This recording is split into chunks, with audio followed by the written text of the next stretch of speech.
welcome to your own YouTube channel, and my name is Sajid, bringing you fresh new topic of electrostatic બાહ્ય વિદ્યુત ક્ષેત્રમાં ડાયપોલની વર્તણૂક.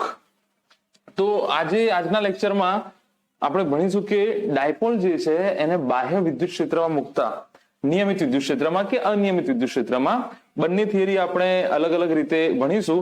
તો behaviour of dipole in an external electric field. જો તમે ડાયપોલને, હવે dipole કોને કહેવાય તમને ખબર છે? જે લોકો હોઈ શકે આગળના લેક્ચર અટેન્ડ ના કરે એમને કહી દઉં કે ડાયપોલ શું છે. તો બે સમાન વિદ્યુત ભારો જો એકબીજાથી પરિમિત અંતરે ગોઠવાયેલા હોય, બે સમાન વિદ્યુત ભારો જો એકબીજાથી પરિમિત અંતરે ગોઠવાયેલા હોય તો આવી બનતી રચનાને ડાયપોલ કહે છે. હવે આ ડાયપોલને જો આપણે બાહ્ય વિદ્યુત ક્ષેત્ર એટલે કે એક્સટર્નલ ઇલેક્ટ્રિક ફિલ્ડ માં મૂકીએ તો એની વર્તણૂક કેવી હશે? તો વર્તણૂકમાં તમે શું ડિસ્કસ કરશો? ચેપ્ટર જ્યારથી સ્ટાર્ટ થયું છે ત્યારથી તમે એ જોવો છો કે જો કોઈ પણ બિંદુ વિદ્યુત ભાર હોય એને કોઈ ક્ષેત્રમાં મૂકતા અથવા કોઈ બીજા પદાર્થની નજીક મૂકતા એના ઉપર બાહ્ય બળ લાગે છે. તો અહીંયા બી આપણે જે ચર્ચા કરવાની છે એ બળ સ્વરૂપની જ કરવાની છે કે જે ડાયપોલ છે એને જો બાહ્ય વિદ્યુત ક્ષેત્રમાં મૂકવામાં આવે તો એના ઉપર બળો કેવા પ્રકારના લાગશે, કઈ પરિસ્થિતિમાં લાગશે, મહત્તમ ક્યારે હશે, લઘુત્તમ ક્યારે હશે, એ બધી બાબતની આપણે અહીંયા ચર્ચા કરવાની છે. તો we are moving ahead. Alright, here is my duster. તો પહેલા ડાયપોલને આપણે નિયમિત વિદ્યુત ક્ષેત્રમાં મૂકવાની વાતની ચર્ચા કરીશું અને પછી અનિયમિત વિદ્યુત ક્ષેત્રમાં મૂકવાની ચર્ચા કરીશું. થોડું ઘણું નિયમિત વિદ્યુત ક્ષેત્ર શું છે અને અનિયમિત વિદ્યુત ક્ષેત્ર શું છે એની પણ ચર્ચા આપણે કરી લઈશું. ઓલરેડી તમે જાણો છો કારણ કે વિદ્યુત ક્ષેત્ર રેખાઓનું અલગથી આખું એક ટોપિક આપણે ચલાવેલો છે. તો સૌથી પહેલા ડાયપોલને નિયમિત વિદ્યુત ક્ષેત્રમાં મૂકતા, ડાયપોલને નિયમિત વિદ્યુત ક્ષેત્રમાં મૂકતા. પહેલા હું વિદ્યુત ક્ષેત્ર રેખાઓ અને નિયમિત વિદ્યુત ક્ષેત્ર કોને કહેવાય તમને ખબર છે? જો ક્ષેત્ર રેખાઓ એકબીજાથી સમાંતર હોય અને સમાન અંતરે ગોઠવાયેલી હોય, જ્યાં દરેક જગ્યાએ ક્ષેત્રનું મૂલ્ય કેવું હોય? સમાન હોય, તેને શું કહેવાય? નિયમિત વિદ્યુત ક્ષેત્ર કહેવાય. દાખલા તરીકે અહીંયા એ પોઈન્ટ મૂકવું, અહીંયા બી પોઈન્ટ મૂકવું, અહીંયા સી પોઈન્ટ મૂકવું, અહીંયા ડી પોઈન્ટ મૂકવું, તો અહીંયા જેટલું વિદ્યુત ક્ષેત્ર હશે એટલું જ વિદ્યુત ક્ષેત્ર અહીંયા હશે, એટલું જ વિદ્યુત ક્ષેત્ર અહીંયા હશે, એટલું જ વિદ્યુત ક્ષેત્ર અહીંયા હશે. દાખલા તરીકે અહીંયા Q1 મૂકવું, અહીંયા Q2 મૂકવું, અહીંયા Q3 મૂકવું, અહીંયા Q4 મૂકવું, તો આ બાહ્ય વિદ્યુત ક્ષેત્ર કોઈનું હશે ને, અહીંયા પ્રાપ્તિ સ્થાન હશે કોઈ, બરાબર કે નહીં? તો એ પ્રાપ્તિ સ્થાનના કારણે Q1 પર જેટલું બળ લાગતું હશે એટલું જ Q2 પર બળ લાગતું હશે, એટલું જ Q3 પર બળ લાગતું હશે અને એટલું જ બળ Q4 પર લાગતું હશે, બરાબર? અચ્છા, તો કહેવાની વાત એ કે નિયમિત વિદ્યુત ક્ષેત્રમાં તમે ગમે તે જગ્યાએ કોઈ પણ બિંદુએ વિદ્યુતભાર મૂકો, લાગતું બળ કેવું હશે? સમાન હશે. તો હું અહીંયા ડાયપોલને ગોઠવું છું એક એવી પરિસ્થિતિમાં કે આપણે ઘણી બધી વાતો ચર્ચા થઈ શકે. જો હું ડાયપોલને સમાંતર આવી રીતે ગોઠવી દઈશ, તો ચર્ચા કરવા માટે આપણી જોડે બહુ બધા કારણો બચશે નહીં. તો અહીંયા હું ડાયપોલને ગોઠવું છું, એક હું લઉં છું અહીંયા -Q અને અહીંયા +Q, બરાબર? આ બંને વચ્ચેનું અંતર જે છે, આ બંને વચ્ચેનું જે અંતર છે થોડી આડું થઈ ગયું છે ને સીધું કરી લઈએ આપણે.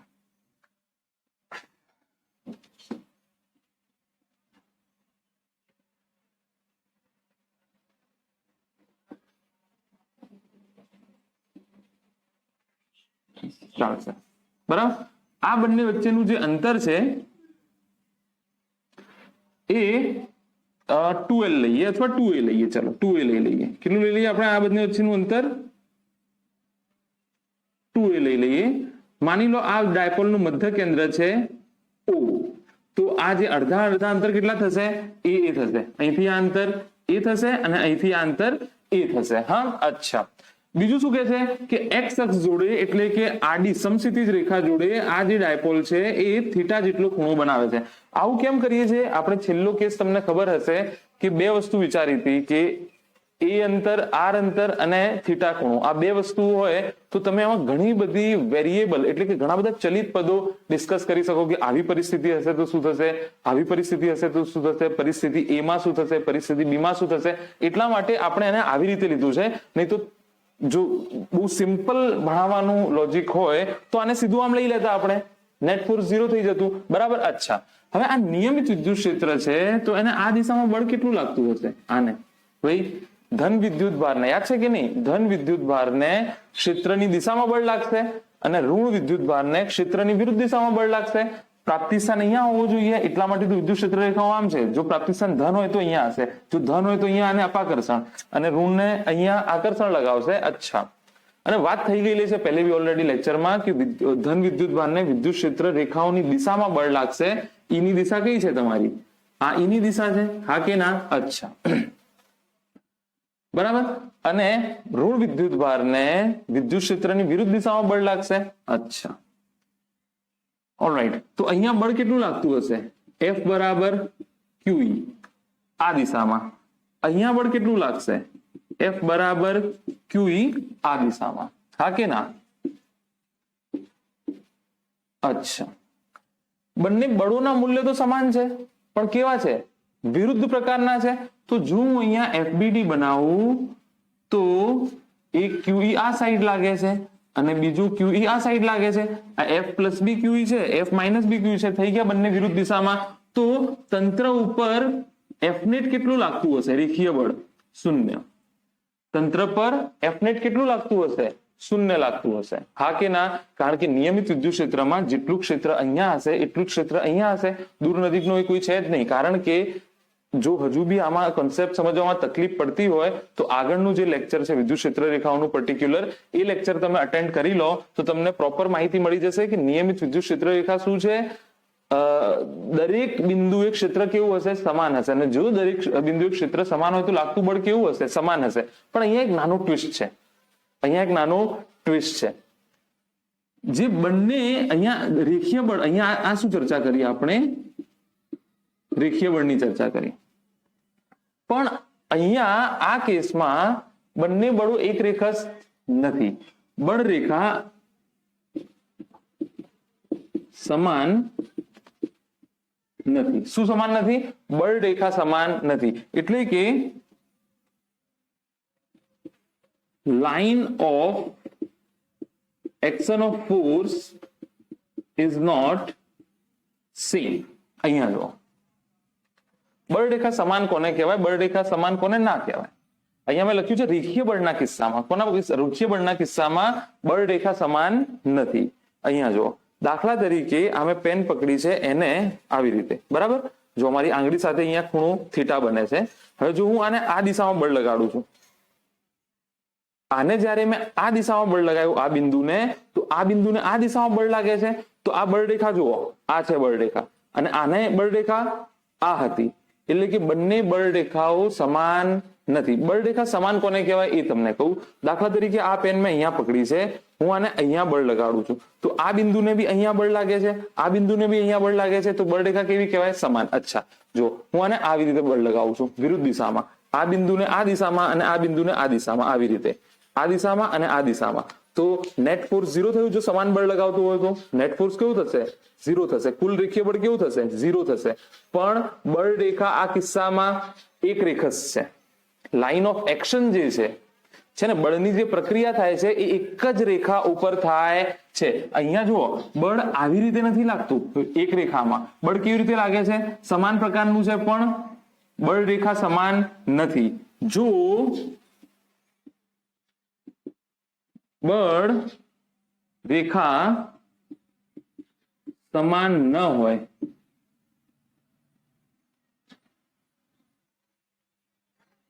બીજું બળ સમાન લાગતું હોય, બળ રેખા કેવી છે? સમાન ન હોય અને બળ સમાન લાગતું હોય તો તંત્ર દ્રવ્યમાન કેન્દ્રને અનુલક્ષીને સ્પિન કરશે, ફરશે, હા કે ના? અથવા ભ્રમણ કરશે અથવા ભ્રમણ કરશે. તો અહીંયા મેં તમને બે વાતો શીખવાડી કે ભાઈ એક નિયમિત વિદ્યુત ક્ષેત્ર આપેલું હતું, એના અંદર તમે ડાયપોલને મૂક્યો તો આ પ્લસ ક્યુ પર આ દિશામાં બળ લાગશે, ક્ષેત્રની દિશામાં પહેલા ચર્ચા થઈ ગઈ છે. માઇનસ ક્યુ ને આ દિશામાં બળ લાગશે, બંને પરિમિત અંતર 2a ગોઠવાયેલા છે. તો જો બળ રેખા અહીંયા શું કહે છે, રેખીય બળ, તો એનું શું થાય છે, 0 થાય છે. એફબીડી તમે બનાવ્યું, ક્યુ અહીંયા લાગે છે, ક્યુ તંત્ર માટે બનાવ્યું છે, ક્યુ અહીંયા લાગે છે, ક્યુ અહીંયા, એફ નેટ કેવું થઈ ગયું, 0. પણ બળ રેખા સમાન નથી. અને જો સમાન પ્રકારના બળ લાગતા હોય, કેવા પ્રકારના, સમાન પ્રકારના બળ લાગતા હોય પરસ્પર વિરુદ્ધ દિશામાં, સમાન પ્રકારના બળ પરસ્પર વિરુદ્ધ દિશામાં, તો તંત્ર દ્રવ્યમાન કેન્દ્રને અનુલક્ષીને સ્પિન કરશે. બળ સમાન પણ કેવા, વિરુદ્ધ દિશામાં, હા કે ના. જો બળ રેખા સમાન, જો બળ રેખા સમાન છે, બળ રેખા સમાન નથી, પ્લસ ક્યુ ને આ દિશામાં બળ લાગે છે, માઇનસ ક્યુ ને આ દિશામાં બળ લાગે છે, એટલે કે બળ રેખા સમાન નથી. બળ રેખા સમાન કોને કહેવાય એ મેં તમને ઓલરેડી કહી દીધું છે. જો બળ રેખા સમાન ન હોય, બળ બંને ઉપર સમાન લાગે છે પણ કેવું, વિરુદ્ધ દિશામાં, તો તંત્ર દ્રવ્યમાન કેન્દ્રને અનુલક્ષીને સ્પિન કરશે, ભ્રમણ કરશે. અહીંયા જુઓ, કપલ્ડ ફોર્સ તમને ખબર હશે, કપલ્ડ ફોર્સ, કપલ, બે જણ, બરાબર. આને જો હું આ દિશામાં બળ લગાડું છું તો નીચેથી આ આમ ફરે, જો આમ ફરે છે, દ્રવ્યમાન કેન્દ્રને અનુલક્ષીને. જો આને હું જો આમ બળ લગાડું છું તો આને આમ બળ લાગ્યું ને આને કપલ્ડ ફોર્સ, હું બળ એક જગ્યાએ લગાવું છું પણ એક્શન બે જગ્યાએ થાય છે. જો કે અહીંયા તો એ સવાલ નથી, બળ બંને જગ્યાએ લાગે છે. આવી રીતે જો આ મેં પકડ્યું છે અથવા આવી રીતે પકડ્યું છે, હવે હું આને બળ લગાડું, ક્યાં સુધી બળ લાગે છે, જ્યાં સુધી બળની દિશાને, જે ડાયપોલ જે છે, ડાયપોલની રેખા એ સમાન ના થઈ જાય, સમાંતર ના થઈ જાય ત્યાં સુધી. હા કે ના. આ આવી રીતે ફરશે, જુઓ આવી રીતે ફરશે, ટોર્ક લાગશે. ભ્રમણ કરે છે તો શું લાગશે, ટોર્ક લાગશે. મેં તમને શું કીધું હતું, વર્તણૂક એટલે કઈ વર્તણૂક, એના ઉપર લાગતા બળની ચર્ચા કરવાની છે, કેવા સ્વરૂપમાં બળ લાગે છે. તો એક તો 0 થઈ ગયું, એફ નેટ તો 0. કેમ? કારણ કે બંનેને લાગતા બળો નિયમિત વિદ્યુત ક્ષેત્રમાં કેવા છે, સમાન છે. તો બળ રેખા શું છે ભાઈ, સમાન નથી. એફ નેટ 0 છે પણ બળ રેખા સમાન નથી. આની બળ રેખા આ થાય છે અને આની બળ રેખા આ થાય છે. બળ સમાન છે, બળ રેખાઓ સમાન નથી. તો આ કિસ્સામાં જો બંને બળો વિરુદ્ધ દિશામાં લાગતા હોય તો આને ટોર્ક લાગશે. જુઓ, બળો તો સમાન લાગે છે, હા કે ના. જો આમ પકડ્યું છે, બંને બાજુ સમાન બળ લગાડું છું તો માત્ર શું લાગશે, ટોર્ક લાગશે. કોને અનુલક્ષીને, દ્રવ્યમાન કેન્દ્રને અનુલક્ષીને, બરાબર. આનું દ્રવ્યમાન કેન્દ્ર ક્યાં પડે છે ભાઈ, બંને વચ્ચેનું અંતર 2a, બંનેના દળ સમાન છે તો દ્રવ્યમાન કેન્દ્ર બંનેના મધ્યમાં પડશે. અહીંયાથી એ અંતર અને અહીંયાથી એ અંતર. તો આપણે ઇન શોર્ટ ટોર્કની ચર્ચા કરીશું, એટલું તમને સમજણ પડી ગઈ હશે. તો હવે આપણે આગળ વધીએ. ફ્રેમ આવે છે કે નહીં જોઈ લઈએ. હા, ફ્રેમ તો આવે છે. ઓલરાઈટ, ચલો તો આગળ વધીએ આપણે.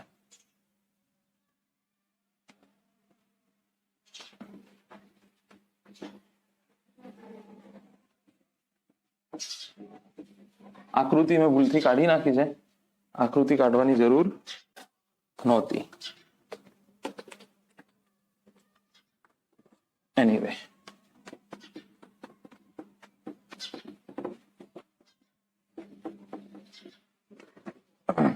ચાલો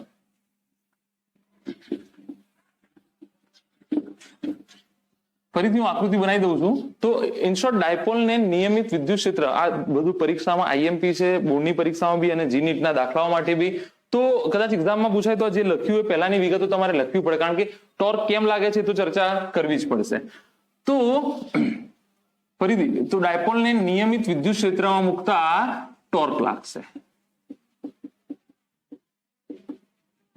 ટોર્કની સંજ્ઞા ટાઉ, ગ્રીક વર્ડ, અને સૂત્ર એનું તમને ખબર છે, F ક્રોસ ડી, બરાબર ને. બે સદિશ રાશિઓનો ગુણાકાર, જેનો જવાબ કેવો આવે, સદિશ આવે છે. એની ડિટેલમાં નહીં પડું, સદિશમાં તમે ઓલરેડી શીખી ગયા હશો. એને તમે આવું બી કરી શકો, F ડી લંબ. F શું છે, લાગતું બળ. ડી શું છે, ડી અંતર છે, બરાબર. જ્યાંથી જે બિંદુને અનુલક્ષીને ભ્રમણ થાય છે ત્યાંથી બળ લાગે છે તે અંતર. આને આવું બી લખી શકું, F લંબ ડી. ડી શું છે, જે બિંદુને અનુલક્ષીને ભ્રમણ થાય છે ત્યાંથી બળ લાગે છે તે અંતર. અહીંયાથી હું આવું બી લખી શકું, torque is equal to f cross D. તો આ એફ ડી સાઇન થીટા બી થઈ જાય. થીટા શું છે? એફ અને ડી વચ્ચે કોની સદિશના, પહેલા બી તમને કીધેલું છે સદિશ સરવાળા બાદબાકીમાં કે ખૂણો જે છે તે હંમેશા પૂંછડી વચ્ચે હોય. તો અહીંયા લખી દઉં છું ટેલ ટેલ, બરાબર ને? ટેલ ટેલ ટેલ ટેલ વચ્ચેનો ખૂણો. આને બી બે રીતે આપણે હું તમને સમજાવીશ અત્યારે. તો આટલું તમે અહીંયા નોંધી લો, ત્યાં સુધી હું આકૃતિ આપણે બનાવી લઈએ. Tau is equal to f cross D. આ બાબતો નોંધી લો કે ક્યારે શું છે શું નહીં, બરાબર?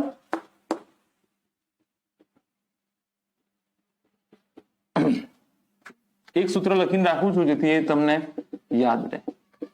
F cross D F D sine theta. અચ્છા, તો અહીંયા જુઓ, ફરીથી હું અહીંયા ડાયપોલને નિયમિત વિદ્યુત ક્ષેત્રમાં મૂકી દઉં છું.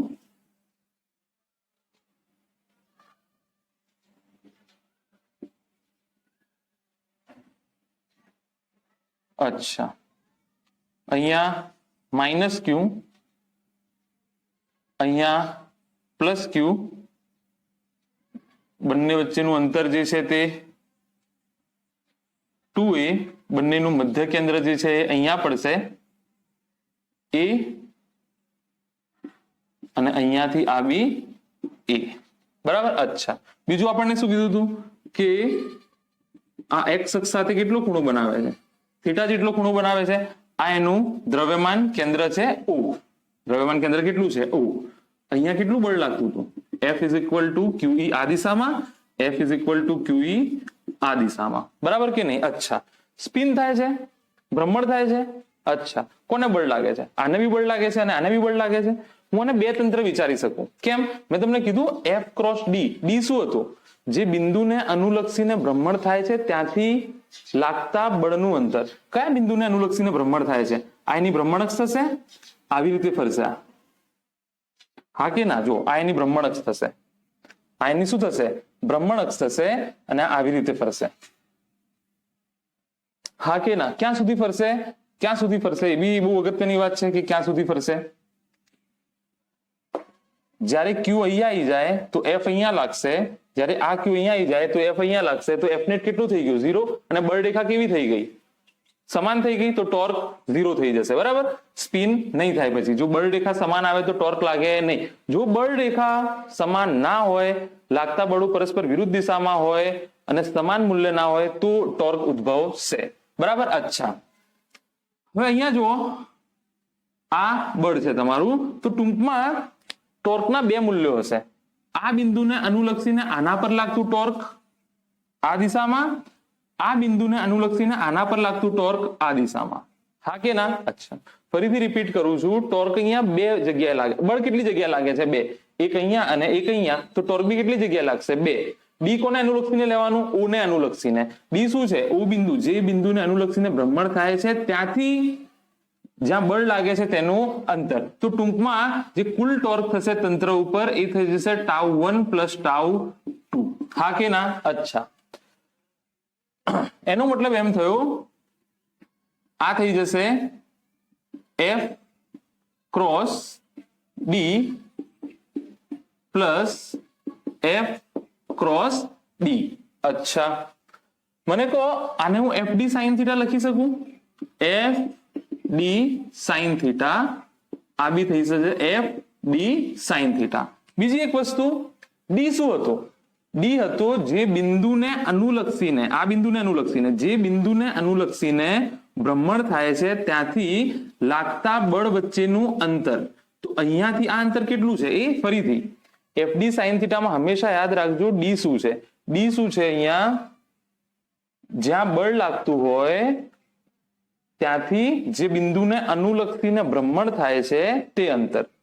પાનું તમે ખોલ્યું છે, માની લો આ પાનાનું મુખ છે અને અહીંયાથી હું એને ટોર્ક લગાડું છું. જો પાનું ખોલવા માટે તો આ આખું જે અંતર છે એ તમારું ડી થયું. પણ જો હું પાનાને અહીંયાથી પકડું છું, પાનાને અહીંયાથી પકડું અને પછી ફેરવું, તો આ બિંદુથી આટલો ડી થયો, બરાબર કે નહીં? જ્યાં બળ લાગે છે તે બિંદુથી જે બિંદુને અનુલક્ષીને ભ્રમણ થાય છે તે, તો આ થઈ જશે F A sine theta, F A sine theta. F કેટલો લાગે છે? QE જેટલો. QE એ સાઇન થીટા, QE એ સાઇન થીટા. અચ્છા, કેટલું થઈ જશે? અચ્છા, એક બીજી વસ્તુ અગત્યની એ હતી કે માઇનસ નિશાની કેમ તમે ના મૂકી? ટોર્ક લાગતી વખતે તમે માઇનસ નિશાની કેમ ના મૂકી? તો યાદ રાખજો, જેવી રીતે તમે રેખીય બળના કિસ્સામાં ઉપર લાગતું બળ ધન લો છો, નીચે લાગતું બળ ઋણ લો છો. દાખલા તરીકે ગુરુત્વાકર્ષણ બળ નીચે લાગે છે મને, નોર્મલ ફોર્સ મને લંબ બળ ઉપર લાગે છે, ડાબી બાજુ લાગતું બળ, જમણી બાજુ લાગતું બળ, બંને વિરુદ્ધ દિશામાં, તો ઋણ નિશાની લઈએ છીએ. એ કિસ્સામાં આપણે જો બંને બળો આ દિશામાં લાગતા હોય, દાખલા તરીકે હું કહું છું પરસે આ પેનને આ દિશામાં 10 ન્યૂટન, આ દિશામાં 2 ન્યૂટન, તો 12 ન્યૂટન કરો છો તમે. આ દિશામાં 5 ન્યૂટન, આ દિશામાં 2 ન્યૂટન, તો 3 ન્યૂટન આ દિશામાં થશે, બાદબાકી કરી તમે, તો વિરુદ્ધ દિશામાં બાદબાકી થશે. પણ ટોર્કના કિસ્સામાં તમે શું કરો છો? ટોર્કના કિસ્સામાં અહીંયા લખી દઉં છું કે ઘડિયાળના કાંટાની દિશામાં જો તમે ટોર્કને ધન લો તો ઘડિયાળના કાંટાની વિરુદ્ધ દિશામાં શું લેવાનું? ઋણ લેવાનું. અચ્છા, જો ઘડિયાળના કાંટા, અચ્છા આ બહુ સાપેક્ષ વસ્તુ છે, જરૂરી નથી કે ઘડિયાળના કાંટા દિશા ધન. જો તમે આને ઋણ લો તો આ શું થઈ જશે? ધન થઈ જશે. જો આને તમે પોઝિટિવ લો તો આ નેગેટિવ, આને તમે નેગેટિવ લો તો આ પોઝિટિવ. તો it is very relative in nature. અહીંયા આવો કોઈ બેસિક ફંડામેન્ટલ સ્ટ્રિક્ટ રૂલ્સ નથી કે તમે કમ્પલસરી આ જ લેવું પડે તમારે, બરાબર? અચ્છા, તો જો અહીંયા એક ટોર્ક લાગે છે આ દિશામાં, હા કે ના? તમે અહીંયા પકડી રાખો, આને ધક્કો મારો તો એ નીચે જ આવશે ને. આ બિંદુને અનુલક્ષીને પકડી રાખ્યો, અહીંયા ધક્કો માર્યો, આ બિંદુએ પકડી રાખ્યો, આ બિંદુ છે ભ્રમણ અક્ષ, આ ભ્રમણ બિંદુ છે કે નહીં? જો હું અહીંયા બળ લગાડું છું તો ટોર્ક આમ લાગે છે, બરાબર? એ જ રીતે આને ટોર્ક ક્યાં લાગશે? આ. જો બંને એક જ દિશામાં છે, સમઘડી દિશામાં છે, એટલે કે in the direction of clock, હા કે ના? ક્લોકવાઇઝ ડિરેક્શનમાં છે અને આ બી ક્લોકવાઇઝ ડિરેક્શનમાં છે, એટલા માટે બંને શું છે? ધન આવશે, હા કે ના? આ બી ઘડિયાળના કાંટાની દિશામાં છે, આ બી ઘડિયાળના કાંટાની દિશામાં છે, તો આવી રીતે ફરે છે બંને. બંને સપોર્ટિંગ ટુ ઈચ અધર, બંને સપોર્ટિંગ છે ને. જો એવું નથી કે આ 10 ન્યૂટન મીટર આમ લાગે છે અને 5 ન્યૂટન મીટર આમ લાગે છે, તો આ 5 ન્યૂટન મીટર થી ભ્રમણ કરશે.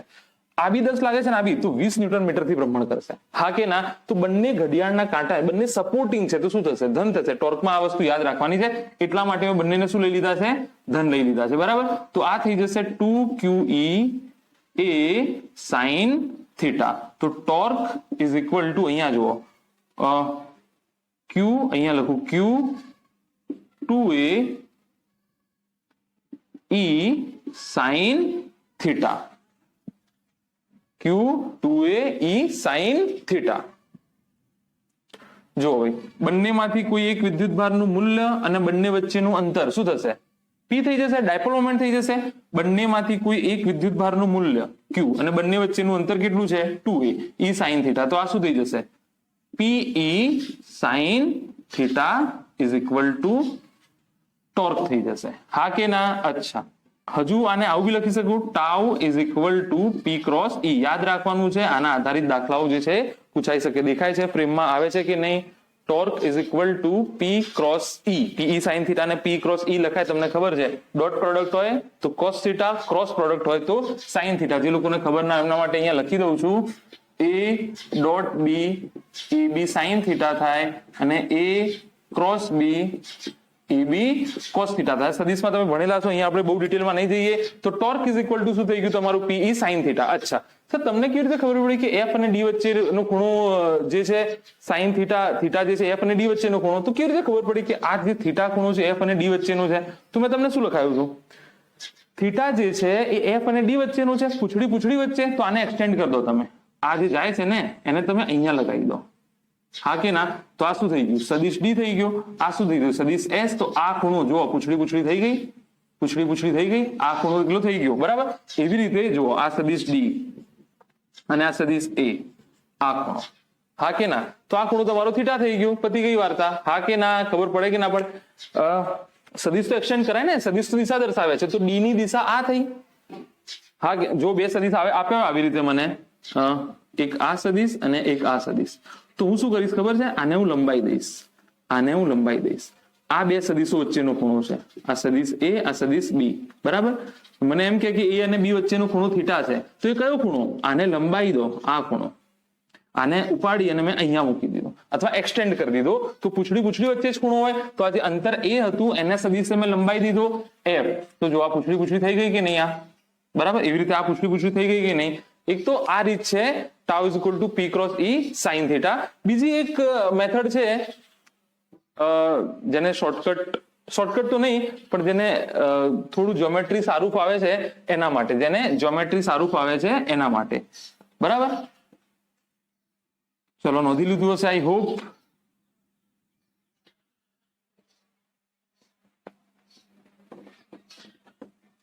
બીજી મેથડ હું તમને,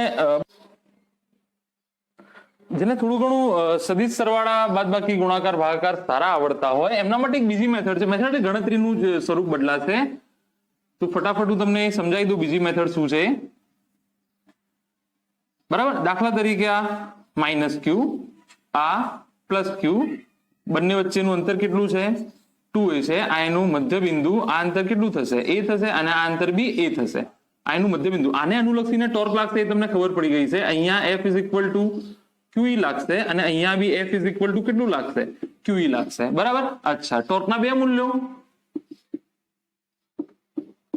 તો આવું લખાય FD લંબ, તમે FD sin થીટા લખો અથવા FD લંબ લખો. અહીંયા આ કિસ્સામાં આ શું થઈ જશે? જે D છે તે F, જે D છે તે F, અને જે D છે ને એ F અને ભ્રમણ બિંદુ વચ્ચેનું લંબ અંતર છે. આ બી એક મેથડ છે. અહીંયા જો લંબ અંતર કેટલું થઈ જશે? આ કેટલું છે? આ ખૂણો કેટલો બનતો હતો થીટાનો? આ કેટલું છે? એ છે. અચ્છા, લંબ અંતર શું થશે એ કહી દઉં તમને. આ બ્રહ્મણ અક્ષ છે, હા કે ના? આ શું છે? બ્રહ્મણ અક્ષ છે. આ બ્રહ્મણ અક્ષ છે, બરાબર ને? આને અનુલક્ષીને ગતિ થાય છે. તો આ અંતર કેટલું છે? a. ક્યાંથી? f થી બ્રહ્મણ અક્ષનું, f થી બ્રહ્મણ અક્ષનું. તો અહીંયા જો આ બળ છે, આ બળનું સદિશ છે, તો આ લંબ અંતર થઈ જશે, હા કે ના?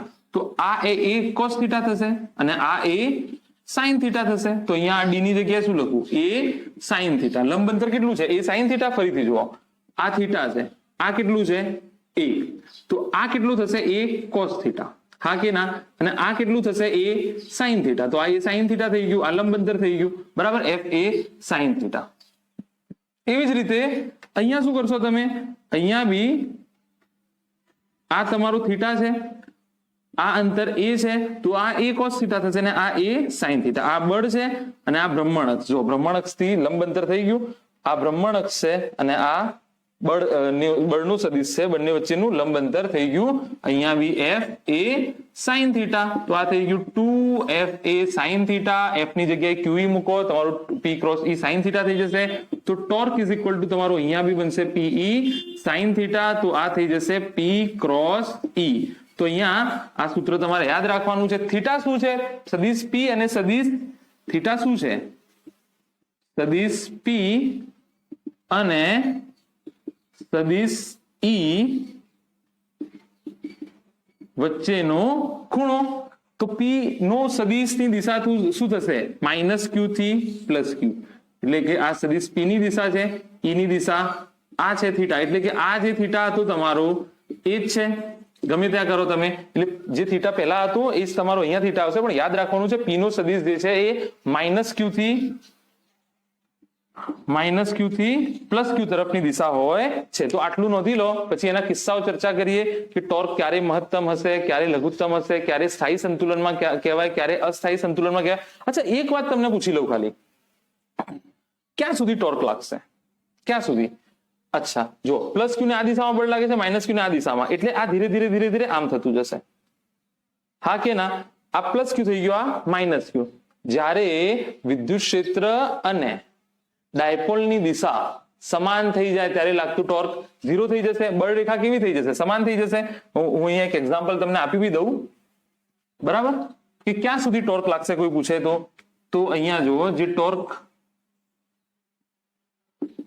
પ્લસ ક્યુ માઇનસ ક્યુ બંને વચ્ચે અમુક અંતર, આને ટોર્ક આમ લાગે છે, આને ટોર્ક આમ લાગે છે. ઇવેન્ચ્યુઅલી આ થીટા છે, આ એનો ભ્રમણ અક્ષ છે, ઇવેન્ચ્યુઅલી એ ફરતા ફરતા માઇનસ ક્યુ અહીંયા આવી જશે અને પ્લસ ક્યુ અહીંયા આવી જશે. જુઓ, ટોર્કની અને માઇનસ ક્યુ થી પ્લસ ક્યુ, આ પી ની દિશા છે, પી ની અને ઈ ની દિશા કેવી થઈ ગઈ? સમાન થઈ ગઈ. અને બળ રેખા જુઓ, એફ બરાબર ક્યુઈ અહીંયા લાગશે અને આને એફ બરાબર ક્યુઈ અહીંયા લાગશે. વિરુદ્ધ દિશામાં બળ અને બળ રેખા સમાન છે, તો એફ નેટ કેટલું થઈ જશે? એફ નેટ તો 0 છે પહેલાથી. ટોર્ક નેટ કેટલું થઈ જશે? 0. કેમ ટોર્ક નેટ 0 થઈ જશે? કારણ કે હવે બળ રેખા સમાન થઈ ગઈ. જો બળ રેખા સમાન ના હોત તો જ ટોર્ક લાગતું. બળ રેખા સમાન ના હોત તો ટોર્ક ક્યાં સુધી લાગશે?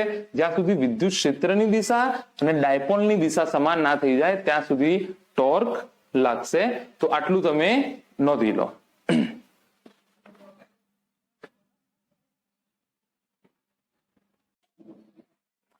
ઓલરાઈટ, તો હવે આપણે ડાયપોલના નિયમિત વિદ્યુત ક્ષેત્રમાં મુકતા એના સંતુલનોની ચર્ચા કરીશું કે ક્યારે સ્થાયી રીતે સંતુલનમાં હશે, ક્યારે અસ્થાયી રીતે સંતુલનમાં હશે અને ક્યારે મહત્તમ રીતે અસ્થાયી હશે. આ ક્યારની ચર્ચા છે? જે પહેલો ટોપિક લખાવ્યો હતો તમને એ હજુ બી ચાલે છે. શું હતો એ?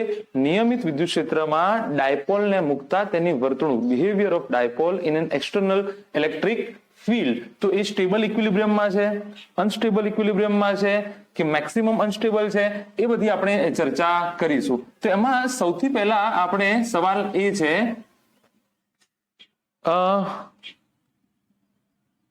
અચ્છા, આ ટોપિક ચલાયા પહેલા એક કામ કરીએ, બે સવાલ લઈ લઈએ આપણે.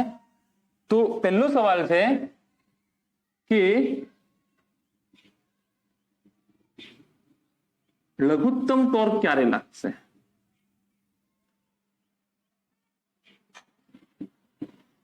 લઘુત્તમ ટોર્ક ક્યારે લાગશે? ભાઈ સૂત્ર તમને ખબર છે?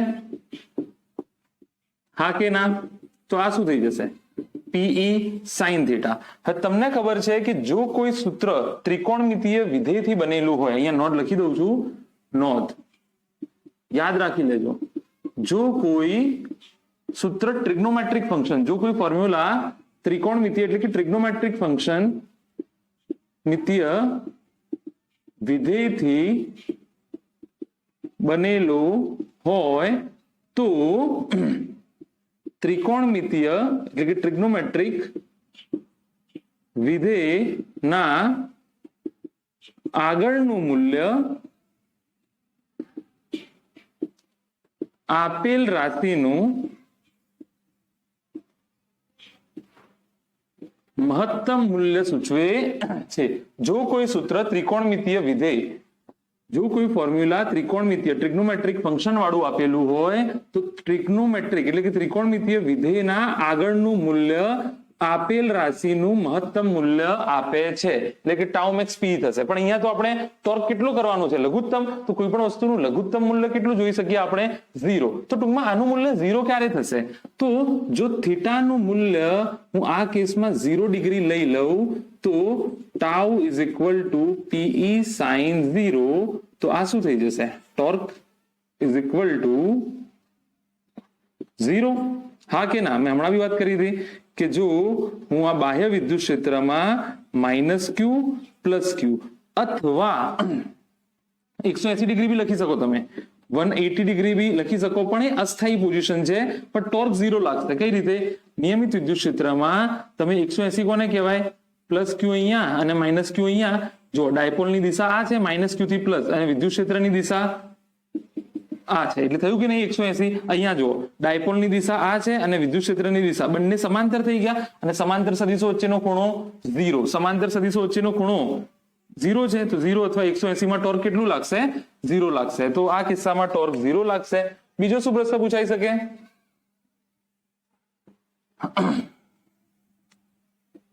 તો જ્યારે લઘુત્તમ ટોર્ક ક્યારે લાગશે? જ્યારે પી અને ઈ વચ્ચેનો ખૂણો કેટલો હોય?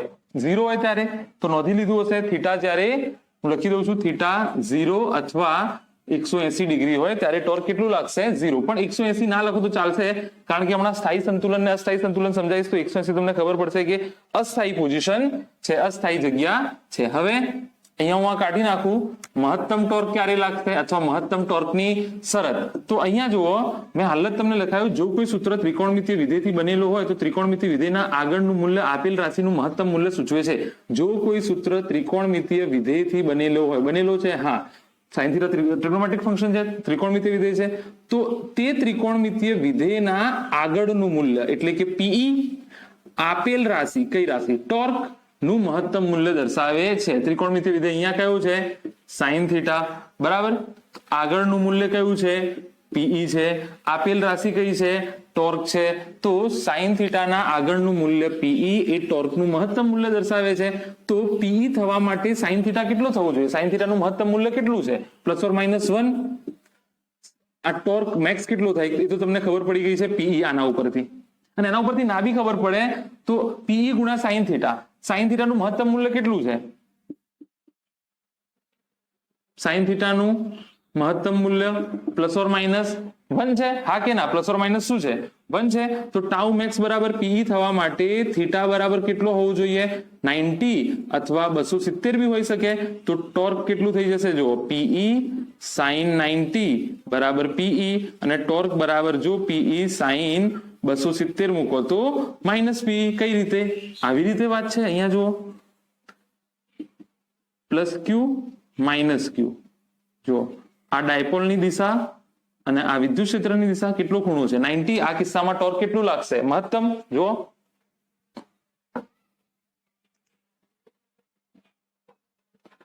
અહીંયા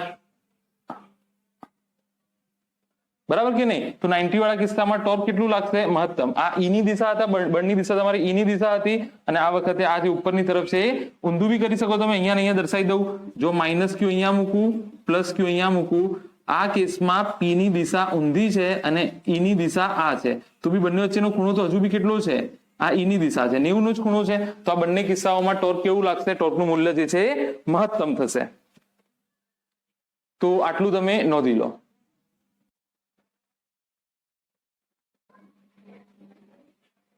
હવે આપણે સંતુલન ભણીએ, જે હમણાં આગળનો ટોપિક ચાલુ કર્યો હતો એની ડિટેલ્સ જોઈએ. હવે તો હવે શું ભણીશું આપણે, સંતુલન. સંતુલનમાં 3 પ્રકાર આપણે ભણવાના છે. એક સ્થાયી સંતુલન, એમ તો 2 પ્રકારો કર છોડી દો, 2 જ છે. કયા ખૂણે વર્તુળ કેવી હશે એની વાત છે. સ્થાયી સંતુલન, બીજું અસ્થાયી સંતુલન, અને ત્રીજું મહત્તમ અસ્થાયી સ્થિતિ. મહત્તમ અસ્થાયી સ્થિતિ જો કે ચર્ચા થઈ ગઈ છે, θ = 90 પર મહત્તમ અસ્થાયી હશે. તો આ 3 વસ્તુ ભણવાની છે. સ્થાયી સંતુલનમાં ક્યારે છે, સ્થાયી રીતે સંતુલનમાં, અસ્થાયી સંતુલનમાં ક્યારે હશે, અને મહત્તમ અસ્થાયી ક્યારે હશે. તો અહીંયા જો સ્થાયી સંતુલન કોને કહેવાય, ડાયપોલને તેની મુક્ત પરિસ્થિતિમાંથી થોડુંક ભ્રમણ આપતા તેની મૂળ સ્થિતિએ પાછો ફરે તો તે એટલે કે ડાયપોલ, તે એટલે ડાયપોલ સ્થાયી સંતુલનમાં કહેવાય. શું મતલબ છે આનો, ડાયપોલને તેની મુક્ત પરિસ્થિતિમાં, જે પરિસ્થિતિમાં મુક્ત રીતે પડ્યું છે તે પરિસ્થિતિમાંથી થોડુંક ભ્રમણ આપતા તેની મૂળ સ્થિતિ, મુક્તનો મતલબ એવું કોઈ ખાસ નથી, મુક્ત એટલે તેની પરિસ્થિતિમાંથી, મુક્ત કાઢી નાખો તો ચાલશે. ડાયપોલને તેની પરિસ્થિતિમાંથી થોડુંક ભ્રમણ આપતા તેની મૂળ સ્થિતિએ જો પાછો ફરે તો એને શું કહેવાય, સ્થાયી સંતુલન. કોને કહેવાય સ્થાયી સંતુલન, અહીંયા જોઈ લો, સમજાવી દઉં તમને.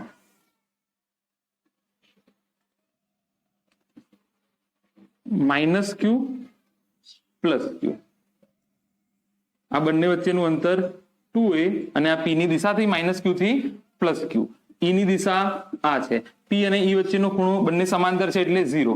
આને હું થોડુંક ભ્રમણ આપી દઉં, આને હું થોડુંક સ્લાઇટલી ભ્રમણ આપી દઉં, પ્લસ ક્યુ માઇનસ ક્યુ, થોડુંક ડી થીટા જેટલું સામાન્ય થોડુંક ભ્રમણ આપી દીધો. ભ્રમણ આપી મુક્ત કરતા લખી દેજો, ભ્રમણ આપી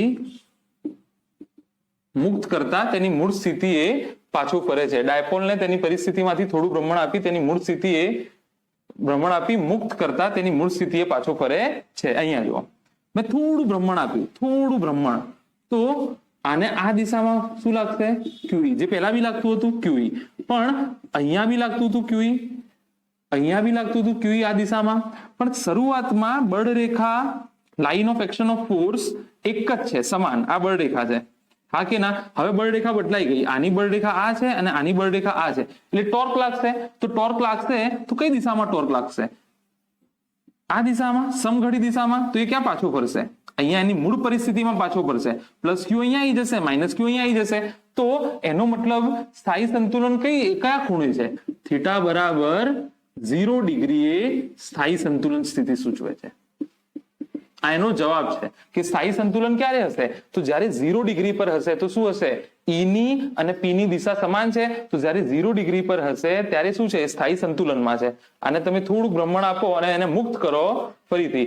જો ડાયપોલને તેની પરિસ્થિતિમાંથી થોડું ભ્રમણ આપી મુક્ત કરતા એની મૂળ પરિસ્થિતિમાં પાછો ફરશે તો એને શું કહેવાય? સ્થાયી સંતુલનમાં.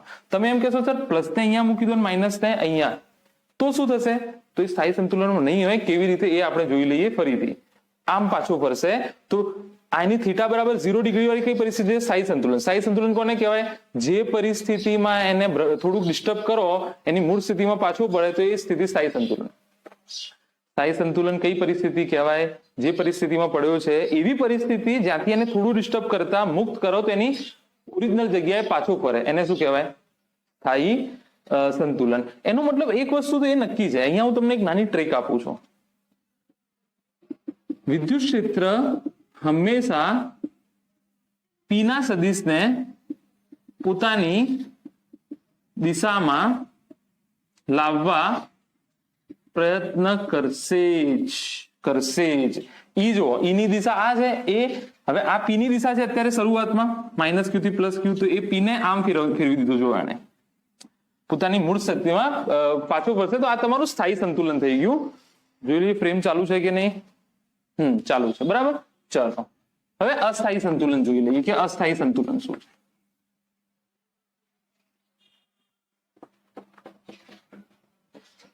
બરાબર, અહીંયા 2 કરી દઈએ, અહીંયા અ કરી દઈએ, તો આ કેવું થઈ ગયું? અસ્થાયી સંતુલન. મેજિક, બરાબર. અચ્છા, અસ્થાયી સંતુલન કોને કહેવાય? તો ડાયપોલને પોતાની પરિસ્થિતિમાંથી થોડું ભ્રમણ આપતા જો તે ભ્રમણ આપી મુક્ત કરતા તેની મૂળ પરિસ્થિતિમાં પરત ન ફરે. એટલે કે ડાયપોલને તમે થોડું ડિસ્ટર્બ કરો અને એની ઓરિજિનલ પોઝિશન પર પાછો ના આવે તો પરિસ્થિતિમાં પરત ન ફરે તો તે સ્થિતિને મહત્તમ અસ્થાયી સંતુલન કહે છે. મહત્તમ એડ કરી દેજો, મહત્તમ એડ કરી દેજો. મહત્તમ સંતુલન, મહત્તમ અસ્થાયી અને આગળનો ટોપિક હતો મહત્તમ સ્થાયી. રિપીટ કરું છું, સ્થાયી સંતુલન અને અસ્થાયી સંતુલનમાં મહત્તમ તમે લગાવી શકો, ના બી લગાવો હોય તો વાંધો નહીં, બરાબર ને? અચ્છા, તો આ પરિસ્થિતિ શું કહેવા માંગે આપણે? ડાયપોલની પરિસ્થિતિમાં થોડું ભ્રમણ આપી મુક્ત કરતા એની મૂળ પરિસ્થિતિમાં પાછો નહીં ફરે. ચલો, આ ડાયપોલ છે, વિદ્યુત ક્ષેત્ર છે ભાઈ. બાહ્ય ટોપિક તો ખબર છે ને, અહીંયા લખતો નથી કે બાહ્ય વિદ્યુત ક્ષેત્રમાં ડાયપોલને મુકતા. લખી નાખો યાર, તમે પાછળથી ક્લેમ કરો તો. બાહ્ય વિદ્યુત ક્ષેત્રમાં, આગળમાં બી વ્યાખ્યામાં એડ કરી દેજો, ડાયપોલના આગળ બાહ્ય વિદ્યુત ક્ષેત્રમાં. બાહ્ય વિદ્યુત ક્ષેત્ર છે. આ વખતે આને હું આવી રીતે ગોઠવું, પ્લસ ક્યુ માઇનસ ક્યુ, બંને વચ્ચેનું અંતર 2a. શરૂઆતની પરિસ્થિતિ કઈ છે અહીંયા જુઓ, માઇનસ ક્યુ થી પ્લસ ક્યુ, આ સદિશ p છે અને e ક્યાં છે, e ની દિશા આ છે, તો p અને દેખાતું નથી મને લાગે છે, આ p છે અને e આ છે તમારું, e ની દિશા તો આ છે ને, e ની દિશા આ છે અને p ની વિરુદ્ધ દિશા છે, તે થીટા કેટલું છે 180. બંને વિરુદ્ધ દિશામાં હોય, એક આ દિશામાં અને એક આ દિશામાં, તો 180 કહેવાય, આ 0 કહેવાય. આખું ભ્રમણ થઈ ગયો. જો આ 0 છે, હા કે ના, સમાંતર, બંને વચ્ચેનો ખૂણો 0, પણ આને હું પલટી મારીને આવી રીતે કરી દઉં તો આ 180 થઈ ગયું, બરાબર. અચ્છા, 180 થઈ ગયું. આ કેસમાં હવે હું થોડું ભ્રમણ આપું, જુઓ તમે ગમે તે દિશામાં તમે ભ્રમણ આપો, તમે આમ ઉપર બી આપી શકો, આને હું થોડું ઉપર લઈ જાઉં, ડઝન્ટ મેટર, બરાબર. આવી રીતે પ્લસ ક્યુ ને હું અહીંયા લાવ્યો અને માઇનસ ક્યુ અહીંયા આવશે ઓટોમેટિક, આને ભ્રમણ આપીશ તું. હવે જુઓ, આમ કરતા ક્યુ અહીંયા લાગશે અને આને ક્યુ અહીંયા લાગશે, તો ટોર્ક આવી રીતે લાગશે, ટોર્ક આવી રીતે લાગશે, જુઓ, હા કે ના, ટોર્ક આવી રીતે. એટલે કે આ પ્લસ ક્યુ ની જગ્યાએ શું આવી જશે, માઇનસ ક્યુ, અને માઇનસ ક્યુ ની જગ્યાએ શું આવી જશે, પ્લસ ક્યુ, હા કે ના. તો ફાઇનલ પરિસ્થિતિ કઈક આવી થઈ જશે, પ્લસ ક્યુ માઇનસ ક્યુ, આ p ની દિશા થઈ, આ e ની દિશા થઈ. હમણાં જ મેં તમને નોટ લખાવી હતી કે જે વેક્ટર p છે તે વેક્ટર e છે, e વિદ્યુત ક્ષેત્ર, ઇલેક્ટ્રિક ફિલ્ડ છે, તે હંમેશા ડાયપોલને પોતાની ડાયરેક્શનમાં, પોતાની દિશામાં લાવવાનો ટ્રાય કરશે. જો e અને p બંને એક ડાયરેક્શનમાં થઈ ગયા, જો શરૂઆતમાં બંનેમાં 180 ડિગ્રી હતી, થોડું મેં ડિસ્ટર્બ કર્યું, થીટા જેટલું ડિસ્ટર્બ કર્યું, તો એને ભાઈ બળ રેખા અસમાન, તો ટોર્ક લાગશે. Line of action of force જો અલગ અલગ થઈ જશે તો there will be a torque. તો ટોર્ક પછી કેવી રીતે લાગશે, આવી રીતે લાગશે, આ આમ જશે અને આમ આવશે, તો આ પ્લસ માઇનસ ક્યુ અહીંયા આવી જશે અને પ્લસ ક્યુ અહીંયા આવી જશે, હા કે ના. તો જો p અને e બંને એક દિશામાં થઈ ગયા, તો આ મહત્તમ અસ્થાયી સંતુલન છે. કેમ અસ્થાયી સંતુલન કીધું આને, સંતુલન કેમ કીધું, કારણ કે આ એવી જગ્યા છે, આ પ્લસ ક્યુ, આ માઇનસ ક્યુ, આ પ્લસ ક્યુ, આ માઇનસ ક્યુ. જો અહીંયા શું લાગશે, ક્યુ ઈ, સોરી ક્યુ ઈ આ દિશામાં લાગશે અને આને ક્યુ ઈ આ દિશા, પ્લસ ને વિદ્યુત ક્ષેત્રની દિશામાં, માઇનસ ને વિદ્યુત ક્ષેત્રની વિરુદ્ધ દિશામાં. એફ નેટ કેટલો થઈ ગયો, 0 થઈ ગયો અને ટોર્ક બી 0 થશે. કેમ, કારણ કે બંનેની બળ રેખાઓ કેવી છે, સમાન છે. બંનેની બળ રેખા line of action, line of action સમાન છે, તો ટોર્ક 0. પણ તમે થોડું બી ડિસ્ટર્બ કરશો તો એ આખું ઉલટાઈ જશે, એની ઓરિજિનલ પોઝિશન પર પાછો આવશે નહીં. જો તમે આને આવી રીતે કરો, માઇનસ ક્યુ અહીંયા લાવો, થોડું ડિસ્ટર્બ કરો, પ્લસ ક્યુ અહીંયા લાવો, તો આને ટોર્ક આ દિશામાં લાગશે, આને ટોર્ક આ દિશામાં, માઇનસ ક્યુ અહીંયા આવ્યો, પ્લસ ક્યુ, એટલે કે એની મૂળ પરિસ્થિતિમાં પાછો ફર્યો નહીં. એની મૂળ પરિસ્થિતિ કઈ, પ્લસ ક્યુ અહીંયા છે, માઇનસ ક્યુ અહીંયા છે, તો થોડું ડિસ્ટર્બ કરતા તો શું થઈ ગયું, માઇનસ ક્યુ અહીંયા થયું, પ્લસ ક્યુ ત્યાં જતું રહ્યું. તો આ થીટા બરાબર 180 વાળી જે પોઝિશન છે, જેમાં p અને e વિરુદ્ધ દિશામાં હશે, એ એનું મહત્તમ અસ્થાયી સંતુલન છે. અસ્થાયી સંતુલન અથવા મહત્તમ અસ્થાયી, અને પેલું મહત્તમ સ્થાયી છે. મહત્તમ સ્થાયીમાં થીટા કેટલું હશે, 0. આ પરિસ્થિતિ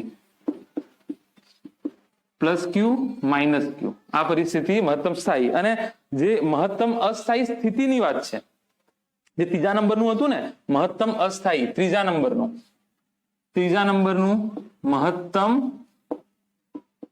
અસ્થાયી, એ તો થીટા બરાબર 90 પર છે. જો કે આ તમારે એટલું બહુ ડિટેલમાં ભણવાની જરૂર નથી, તો આટલું તમે નોંધી લો.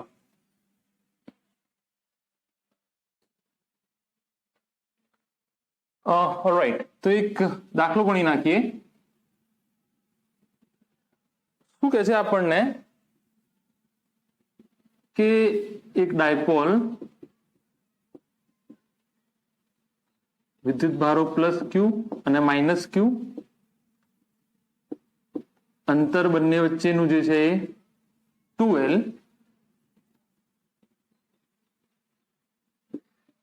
વિદ્યુત ક્ષેત્ર E સાથે 30 નો ખૂણો બનાવે છે. Q જે છે એનું દળ તમને આપેલું છે m. જસ્ટ મુક્ત કરતા ડાયપોલનો કોણીય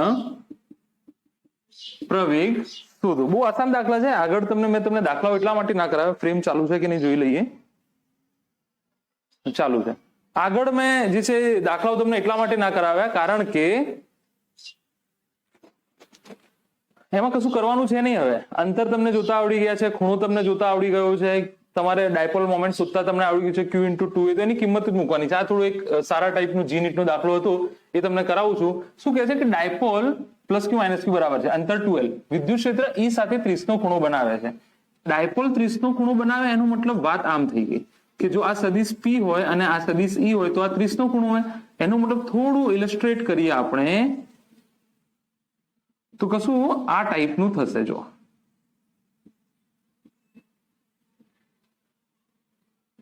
આ તમારા વિદ્યુત ક્ષેત્રની દિશા છે, માની લો નહીં, માનવું જ પડશે, આ માઇનસ Q ને આ પ્લસ Q,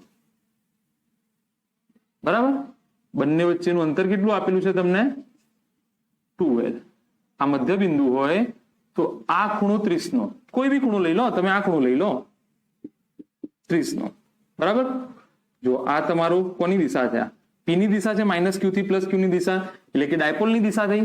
અચ્છા, આ E ની દિશા છે, બંને વચ્ચેનો ખૂણો 30, ગમે ત્યાં લઈ શકો તમે, અહીંયા બી લો તો અહીંયા બી લઈ શકો, 30 નો ખૂણો.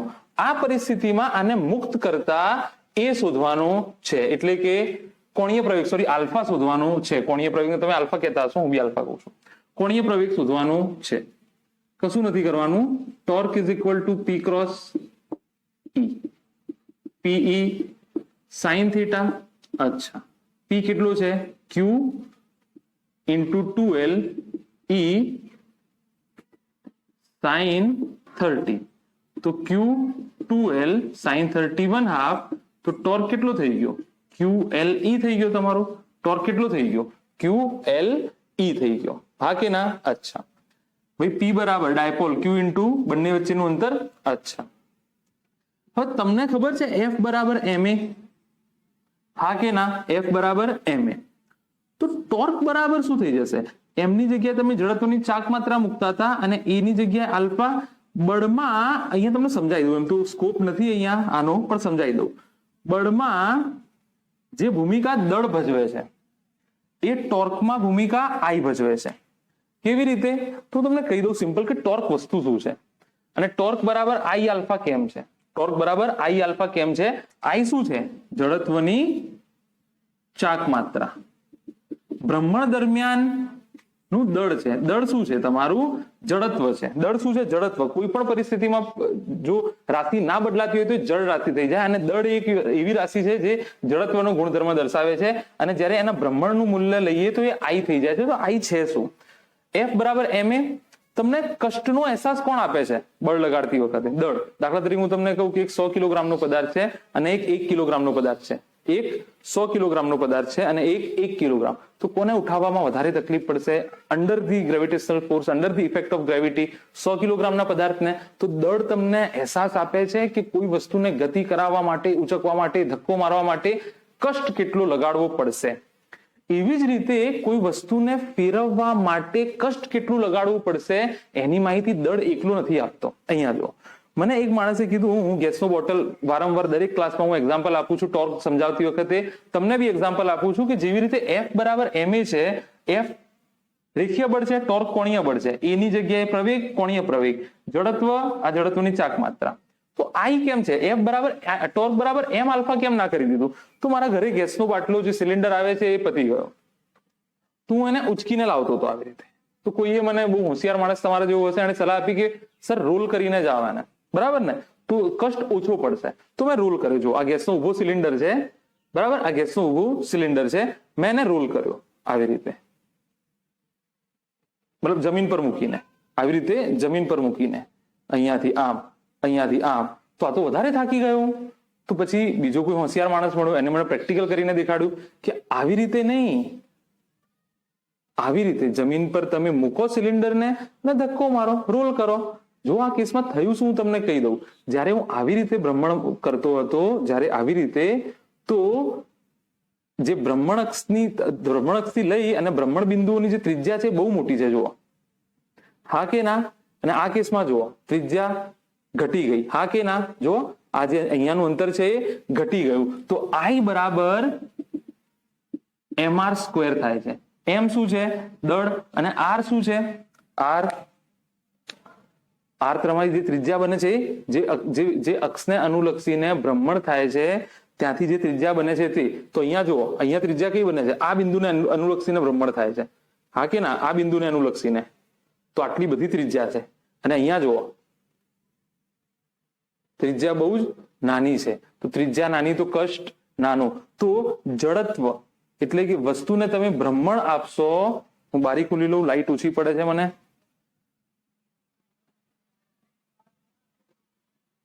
જો વસ્તુને તમે ભ્રમણ આપશો, ચાક ગતિ કરાવશો, તો જે કષ્ટ તમને, જે કષ્ટ પડશે એનો અહેસાસ જે છે એ દળ નથી આપતું. એમ અને આર સ્ક્વેર, એમ અને આર સ્ક્વેર, ત્રિજ્યા અને દળ બંને ઇમ્પોર્ટન્ટ છે. એટલા માટે ટોર્ક બરાબર આઈ આલ્ફા છે, એટલે કે જડત્વની ચાક માત્રા એમ આર સ્ક્વેર છે. આઈ તમને વસ્તુને ફેરવવા માટે કેટલો કષ્ટ પડશે એની માહિતી આપે છે. એમ તમને માત્ર માહિતી આપે છે ધક્કો ઉચકવું, ઉચકીને લઈ જવું, એ બધી માહિતી આપે છે. દળ તમને, આઈ તમને કોઈ વસ્તુને ભ્રમણ કરાવવા માટે કેટલું કષ્ટ આપવું પડશે એની માહિતી. આ બધી વસ્તુ તમે ઓલરેડી 11th માં ભણી ગયા હશો. તો ટોર્ક બરાબર આઈ આલ્ફા, તો અહીંયા કેટલું મૂકી દઉં, આઈ આલ્ફા બરાબર ક્યુ એલ ઈ. આઈ જે છે એ બી કેવી રાશિ છે, અદિશ રાશિ છે. એટલે જો અદિશ રાશિ હોય અને દળ હંમેશા એડ થાય, તમને ખબર છે ને, એક 2 કિલોનું બોક્સ હોય અને એના ઉપર 3 કિલોનું બોક્સ હોય, તો બંનેને ઉંચકવા માટે કેટલું તમારે દળ હશે, 5 કિલોનું ટોટલ થઈ જશે. એવી રીતે અહીંયા I બરાબર I1 પ્લસ I2 બંને ફરે છે ને, આ બી ફરે છે અને આ બી ફરે છે, તો આ થઈ જશે M1 R1 square M2 R2 square. દળ કેટલું આપેલું છે Q નું. અચ્છા, અંતર ક્યાંથી, ભ્રમણ બિંદુથી મેં તમને કીધું, અહીંયાથી અંતર કેટલું અંતર છે, L square M L square, તો આ કેટલું થઈ ગયું 2ml સ્ક્વેર થઈ ગયું. તો પતી ગયું તમારો દાખલો. આલ્ફા બરાબર QLE અપોન I, તો આલ્ફા બરાબર QLE અપોન 2ml સ્ક્વેર. તો આ તમારું થઈ જશે આલ્ફા બરાબર QE અપોન 2ml. તો આવો જો મિક્સ ટાઈપના દાખલાઓ મેં તમને પહેલા બી વાત કરી છે કે JEE and NEET is all about concept, બરાબર ને. અને એમાં એવું નથી જેવું તમારે ક્રિકેટમાં અલગ અલગ પ્રકારના તમે ટેક્સ્ટબુક મેથડથી, સચિન તેંડુલકર ટેક્સ્ટબુક મેથડ વાળો પ્લેયર છે, કોહલી જે છે અલગ અલગ પ્રકારના અલગ અલગ શોટ્સ રમે છે, તો દરેક વખતે તમારે પરિસ્થિતિ પ્રમાણે વર્તવું પડે. તો આ જે પર્ટિક્યુલર દાખલો હતો એ મિક્સ કન્સેપ્ટ વાળો હતો, એક આ ચેપ્ટરનો ટોર્ક વાળો અને બીજું સાથે સાથે કોણીય જે ગતિવાળા તમારા ચેપ્ટરો છે ચાક ગતિવાળા ત્યાંથી. તો આ મિક્સ પ્રકારના આવા કન્સેપ્ટ વાળા દાખલાઓ પૂછાઈ શકે. ટોર્ક QLE, ટોર્ક બરાબર આઈ આલ્ફા, આઈ મેં તમને સમજાવી દીધો એન્ડ સો ઓન. તો દાખલાને તમે નોંધી લો. શું કર્યું ફરીથી, ટોર્ક બરાબર P cross C, torque P sin theta, Q2L Q so on. Torque બરાબર આઈ આલ્ફા, તમને ખબર છે F બરાબર ma, તો ટોર્ક બરાબર આઈ આલ્ફા, આઈ જડત્વની ચાક માત્રા, આઈ બરાબર mr સ્ક્વેર. તો અહીંયા એક આને ટોર્ક લાગે છે, આને ટોર્ક, તો આઈ ના બે મૂલ્યો હશે, જેવું દળ માટે બે મૂલ્યો મેં તમને કીધા I1 અને I2. પણ આઈ આમાં વિરુદ્ધ દિશા નહીં, અદિશ રાશિ છે. અદિશ કેવી રાશિ છે, અદિશ, એટલે એડ જ કરવાના છે. સીધા શું કરવાનું છે, એડ. તો આનું M1 R1 square M2 R2 square, આનું દળ એમ આપેલું છે તમને. એમ અંતર ક્યાંથી, અંતર ભ્રમણ બિંદુથી, ભ્રમણ અક્ષથી અંતર આ કેટલું છે, આખું 2L, તો આ L, આ L, તો ml square plus 2ml square નોંધી લો. ઓલરાઈટ, તો હવે એના આગળનો દાખલો આપણે ગણી લઈએ. એક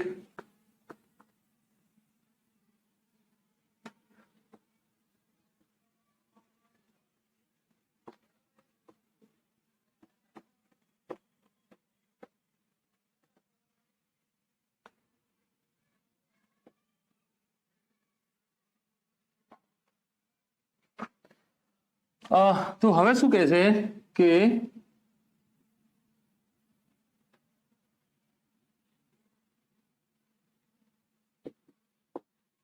બાહ્ય ક્ષેત્રમાં રહેલા, બાહ્ય વિદ્યુત ક્ષેત્રમાં રહેલા સ્થાયી સંતુલનમાં, બરાબર, સ્થાયી સંતુલનમાં બાહ્ય વિદ્યુત ક્ષેત્રમાં રહેલા ડાયપોલને સૂક્ષ્મ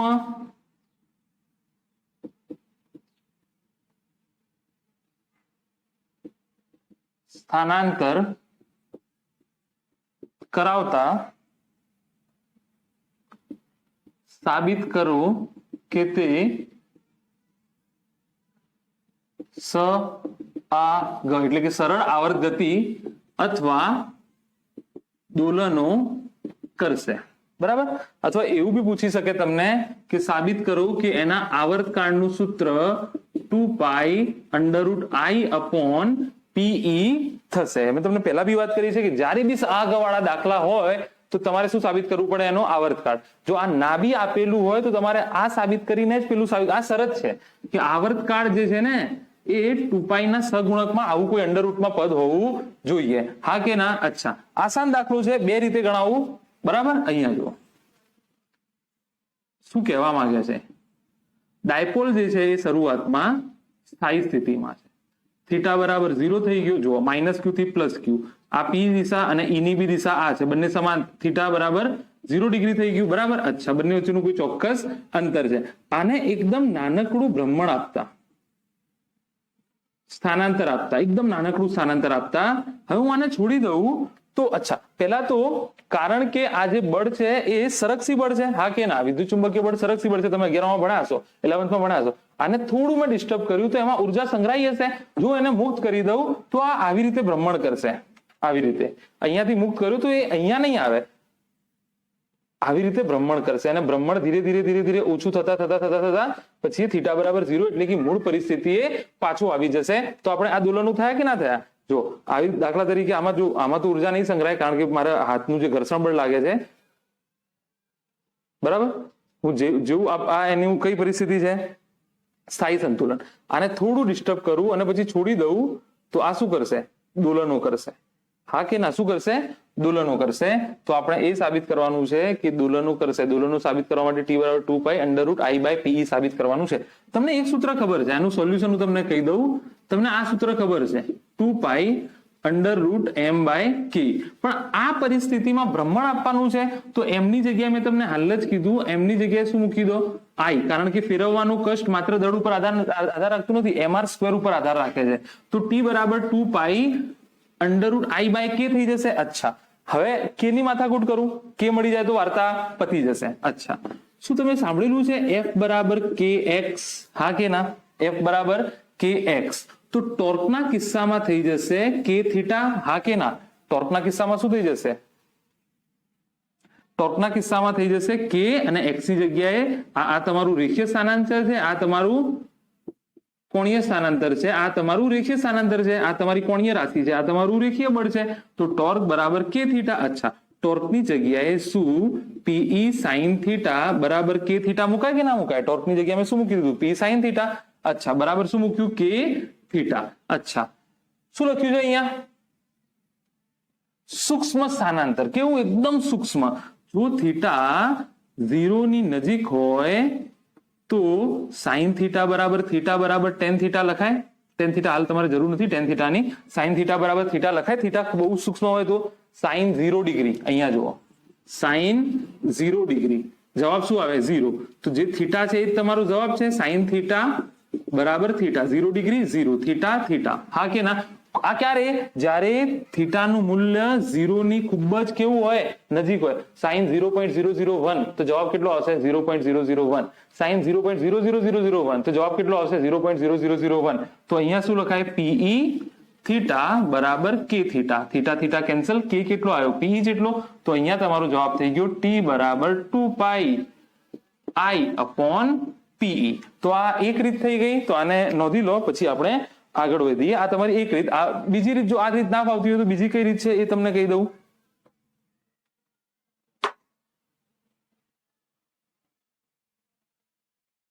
અચ્છા, અહીંયા જો હવે બીજી રીત ચર્ચા કરી લો, બરાબર. બીજી રીત શું છે એ ચર્ચા આપણે કરી લઈએ.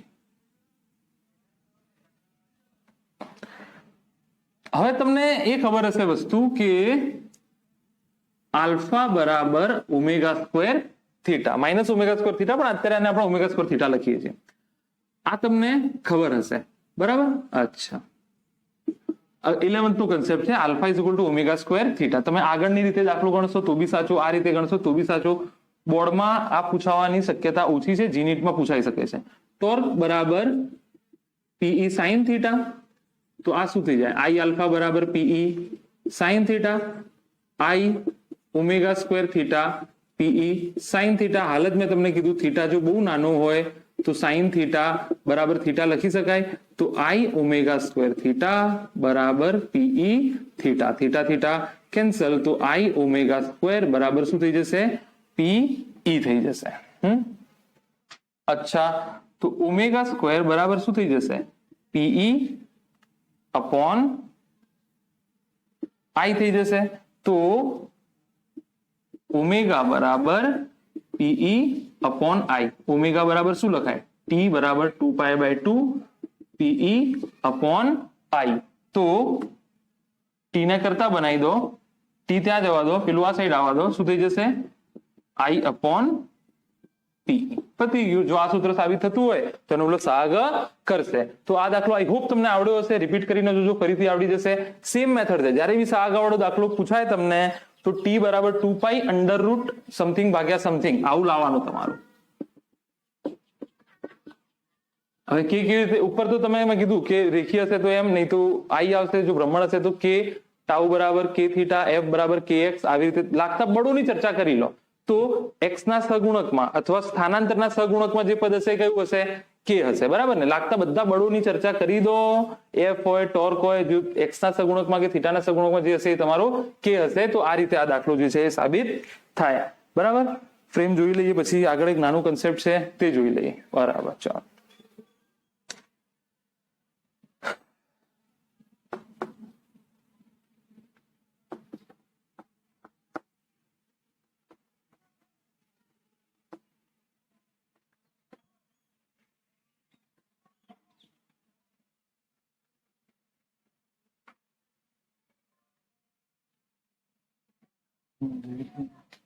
તો શું છે છેલ્લો ટોપિક અને એટલું બધું ઇમ્પોર્ટન્ટ નથી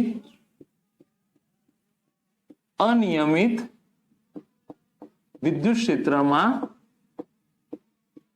ડાયપોલની એટલું ઇમ્પોર્ટન્ટ નથી વર્તણૂક તો અનિયમિત વિદ્યુત ક્ષેત્ર એટલે દરેક જગ્યાએ વિદ્યુત ક્ષેત્રનું મૂલ્ય કેવું હોય અલગ અલગ હોય હવે આ કિસ્સામાં જો હું કોઈ વિદ્યુત ક્ષેત્ર મૂકું તો અહીંયા F1 બરાબર QE લાગશે કઈ દિશામાં લાગશે તો ના કહેવાય F1 બરાબર QE આને લાગશે અને F2 બરાબર આને QE2 લાગશે અને તમને ક્લિયર કટ દેખાય છે કે E2 નું મૂલ્ય E1 કરતા કેવું છે મોટું છે અહીંયા ઘીચતા કેવી છે લાઇન્સની રેખાઓની વધારે છે અહીંયા ઘીચતા બહુ ઓછી છે અહીંયા વિદ્યુત ક્ષેત્ર રેખા ઘનતા ઓછી છે અહીંયા ઘનતા વધારે છે તો અહીંયા બળ વધારે લાગશે ક્ષેત્ર રેખામાં બધું ભણેલા છે અહીંયા બળ ઓછું લાગશે તો જો બળના મૂલ્યો અસમાન હોય જો બળના મૂલ્યો અસમાન હોય તો આ વખતે ડાયપોલ રેખીય ગતિ કરશે 1 2 અને ટોર્ક પણ લાગશે ગઈ વખત જુઓ એક બી કન્સેપ્ટમાં તમે નિયમિત વિદ્યુત ક્ષેત્રના કિસ્સામાં ડાયપોલ રેખીય ગતિ કરતો નહોતો કારણ કે બળ દરેક જગ્યાએ કેવું લાગતું હતું સમાન તો આવી રીતે એ થઈ જતું હતું અહીંયા બળ જે છે એ ઓછું લાગે છે અહીંયા બળ વધારે લાગે છે તો આ જે છે એ આ ઓવરઓલ જે છે એ આ દિશામાં ગતિ કરતું હોવું જોઈએ હા કે ના અહીંયા હા બરાબર આ દિશામાં ઓવરઓલ ગતિ કરશે બરાબર ને આકર્ષી પ્રકારની ગતિ કરશે કારણ કે અહીંયા બળ વધારે લાગે છે અહીંયા ઓછું લાગે છે તો તંત્રને કુલ બળ અહીંયા વધારે લાગતું હશે ટૂંકમાં માઇનસ ક્યુ જે દિશામાં બળ લાગતું હોય તો ડાયપોલ શું કરશે રેખીય ગતિ લાગશે અને ટોર્ક પણ ટોર્ક ક્યાં સુધી લાગશે લોકલી એટલું ઇમ્પોર્ટન્ટ નથી લોકલી એટલે કે જે તે જગ્યાએ જ્યાં સુધી ડાયપોલ પી ની દિશામાં ન આવે ત્યાં સુધી જ્યાં સુધી ડાયપોલ ઈ ની દિશામાં ના આવે ત્યાં સુધી જો તમને ખબર છે ઈ શું ટ્રાય કરશે પી ને પોતાની દિશામાં લાવવાનો અને ત્યારે ટોર્ક શું થઈ જશે 0 થઈ જશે આ તો આખી કહાની હતી આખી ટ્રીક હતી બરાબર તો ડાયપોલ આ કિસ્સામાં માત્ર શું કરશે રેખીય ગતિ કરશે ટોર્ક થોડા વાર પછી શું થઈ જશે 0 થઈ જશે લાગતું રહેશે 0 થઈ જશે સો ઓન પણ એટલું ઇમ્પોર્ટન્ટ નથી ટૂંકમાં અત્યાર સુધી તમે જે બી ભણ્યા કે ટોર્ક ક્યારે લાગશે કેવું લાગશે કઈ પરિસ્થિતિમાં લાગશે એના રિલેટેડ તમે શું જોયા દાખલાઓ જોયા તો not in a mood to talk too much so I hope you have enjoyed this lecture share, subscribe, like લોકો સુધી પહોંચાડતા રહો. ફ્રીનું કન્ટેન્ટ છે JEE નીટનું, અને બહુ જ ડિટેલમાં ચલાવું છું, એક બી વસ્તુ છોડ્યા વગર. બરાબર? તો અગેન આઈ હોપ કે તમે નોટ્સ બનાવી હશે અને સાથે સાથે મહેનત કરતા હશો. આગળના લેક્ચર ના જોયા હોય તો હજુ બી એને જોઈ લો. Alright, thank you so much and all the very best.